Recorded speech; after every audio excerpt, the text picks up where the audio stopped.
नमस्कार मित्रों। इस समय जो स्क्रीन पर आप क्वेश्चन देख रहे हैं, ये अभी थोड़ी देर पहले ही एक कंपनी जिसका नाम है एवियंस डेवलपमेंट ने पूछा है।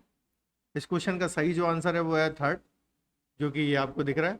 ये आंसर कैसे आया ये मैं आपको स्टेप बाय स्टेप समझाता हूँ।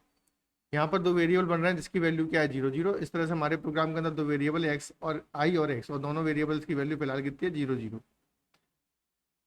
नेक्स्ट स्टेप में एक लूप चल रहा है। लूप में इनिशियलाइजेशन जो हुआ है वो कितने का हुआ, 1, जिसकी वजह से एक वेरिएबल जो है हमारा आई, उसकी वैल्यू कितनी हो गई, 1।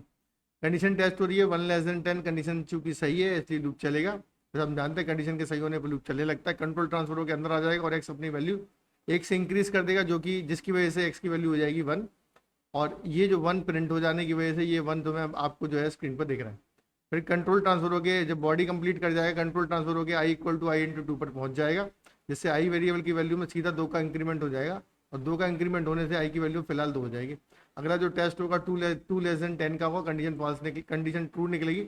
और एक बार फिर लूप चलेगा जिससे एक्स की वैल्यू इंक्रीज होकर 2 हो जाएगी और 2 प्रिंट भी होगी। और इस तरह से सेकेंड वाला 2 आपको दिख रहा है। फिर नेक्स्ट टाइम फिर आई की वैल्यू में 2 का और इंक्रीमेंट होगा, जिससे इसकी वैल्यू 4 हो जाएगी। अगला जो टेस्ट होगा वो 4<10 का होगा, कंडीशन फिर से ट्रू निकलेगी, एक्स की वैल्यू और इंक्रीज होकर 3 हो जाएगी। इस तरह से ये 3 आ जाए, 3 प्रिंट हो गया। कंट्रोल ट्रांसफर होकर फिर से यहाँ से I equal to I into 2 होगा, जिसकी वजह से एक्स की आई की वैल्यू जो होगी 2 से मल्टीप्लाई करने के बाद 8 हो जाएगी। और फिर से अगला जो टेस्ट होगा वो 8<10 का होगा, जो सही निकलेगा अंदर आ जाने पर एक वैल्यू और इंक्रीज करेगा, जिससे इसकी वैल्यू एक्स की 4 हो जाएगी और वो 4 प्रिंट होगी। अगली बार जब इसकी नेक्स्ट टाइम जब देखा जाएगा तो आई में 2 का मल्टीप्लाई करने से इसकी वैल्यू 16 हो जाएगी। और एक टेस्ट होगा 16<10, कंडीशन फॉल्स हो जाएगी, लूप बंद हो जाएगा। और इस तरह से 1 2 3 4 अल्टीमेटली आपका स्क्रीन पर आ चुका है। जब लूप कंप्लीट करेगा तो कंट्रोल ट्रांसफर होकर बाहर आ जाएगा। बाहर आ जाने पर एक्स वैल्यू एक बार और प्रिंट करेगा, एक्स की लास्ट टाइम वैल्यू जो थी 4 थी।